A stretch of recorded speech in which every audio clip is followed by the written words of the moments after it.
কাকই এমন মারা মারছে পুঁতি মাইরে মুখ দিয়ে গিলু বসে গেলাইছে।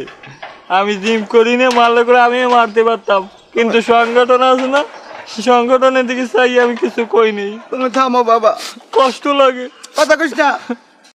আচ্ছা তুমি এখন যাও, তুমি যে ঘরাত করো, আমি যাও, আমি দেখতেছি আরে আমি খবর দিয়ে আনাইতেছি।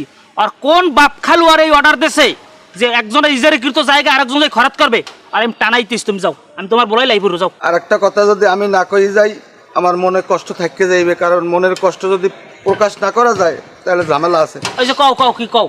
ওই খবিরিয়া ও সংগঠনের আইন ভঙ্গ করছে, ও লুলোই থাকবে। ও লুলা মানুষ কেমনে উঠতে খাড়াই আমার কুদ্দ উঠছে, মনে হয় 3 থেকে 5,000 মানুষ খাড়াই দেখছে, সিসি করছে। এতে কি সংগঠনের আইন ভঙ্গ হয় না? আনবে কোন ভাবমূর্তি থায়? আমি মাসিক মিটিং এ খবিরে টানাইতেছি সবার সামনে, তুমি এখন যাও। যাই হোক গেলাম, আসসালামু আলাইকুম। আয় বাবা আয়।